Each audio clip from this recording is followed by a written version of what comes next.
Hi guys, today we're going to talk about Scottish style pipe band drumming from an American perspective. So I'm not a pipe band drummer, nor am I an expert on Scottish drumming. However, I have been looking into it recently, and as you know, I like to do videos on different rudimental styles. I've got one on French drumming, one on Spanish drumming, etc.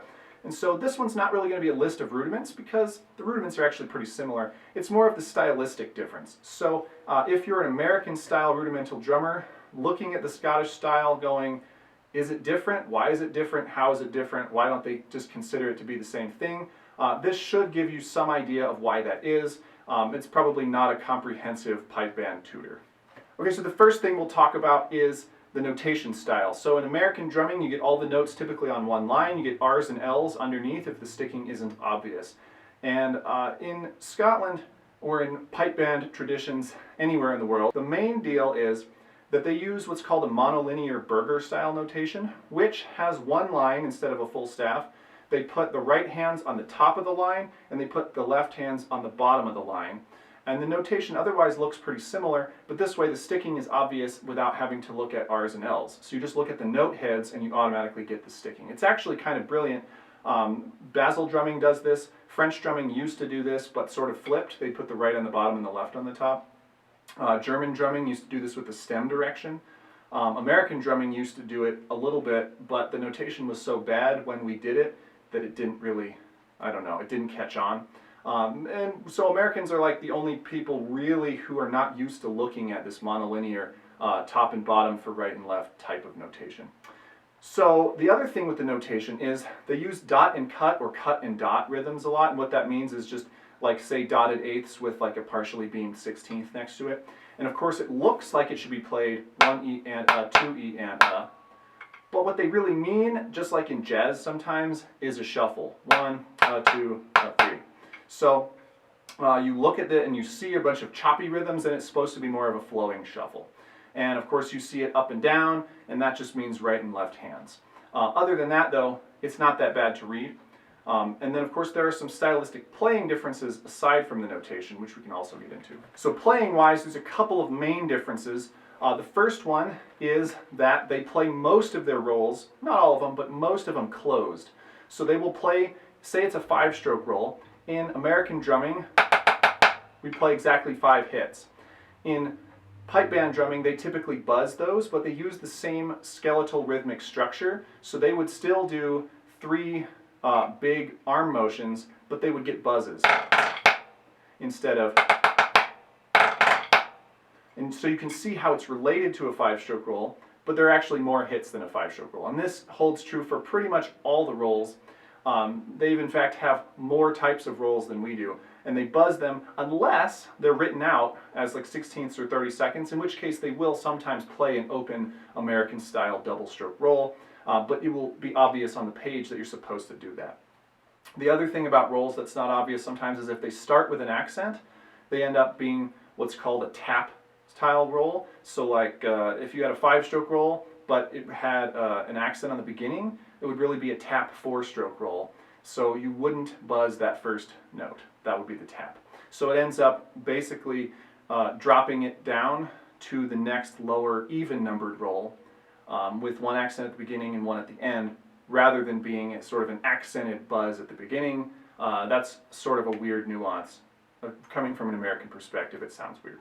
Okay, the other thing is drags. They have open drags, but they will notate them differently, so it's obvious, than their standard drag, which is, it's a dead stroke, right? It's like a flam, but if you dead stroke the grace note. So that's also a pretty big difference. So if you buzz your double stroke rolls and you dead stroke your drags or roughs, then you're pretty close to playing in a Scottish style. Also, if you triplet out all of your dotted rhythms. Okay, there are a couple of equipment differences. The drums themselves, the Scottish pipe drums have 2 sets of snares. So they respond a little bit faster, they're a little more staccato, so the sound is different. The sticks, they use sticks with a longer taper, more flexible and lighter than American style marching sticks.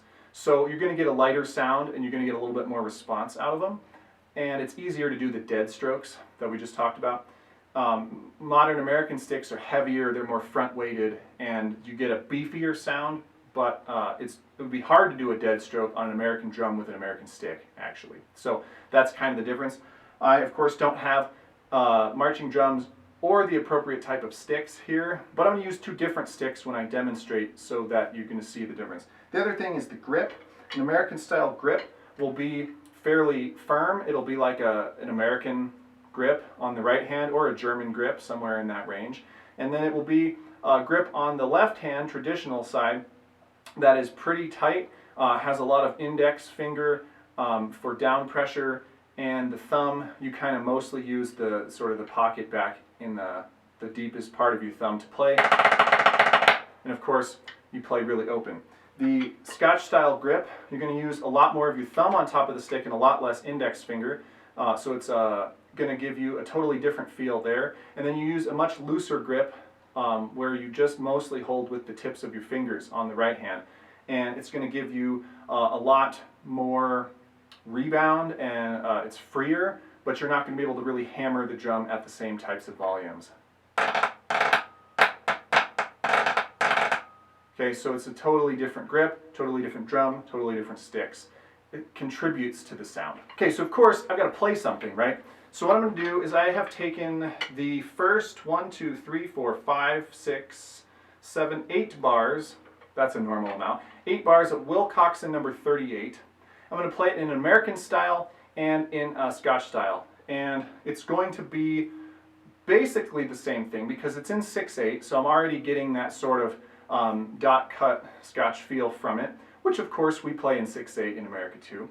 But of course what you're going to hear is that the rolls are going to be buzzed versus open, and the drag is going to be dead stroked versus open. And of course I'm going to use the different grip, and I'll actually flip the side of the pad to emulate a more staccato, double snare drum. And you should tell right away that coming from a pipe band style versus an American style, playing the same notes, you're going to get a very different sound.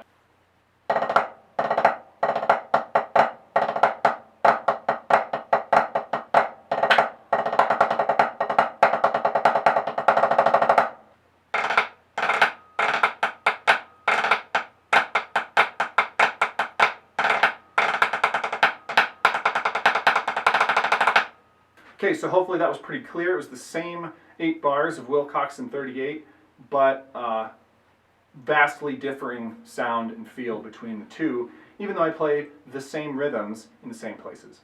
And of course, if you look at what actually would happen in a modern DCI context versus a pipe band standard tune, they would be actually even more different because the rhythms would differ quite a bit typically as well. So if you have any questions, let me know. Obviously, again, that's not a comprehensive like pipe band tutor so that you could go play with a pipe band today, but it should give you an overview and a generalization of, from the American perspective, what the actual differences are, right? So you got the drums are different, the grips are different, the sticks are different, the interpretation of rhythms is slightly different, you buzz the rolls and you dead stroke the drags, and you get pretty close to an authentic sound. Cool, thanks for watching, and take it easy, guys.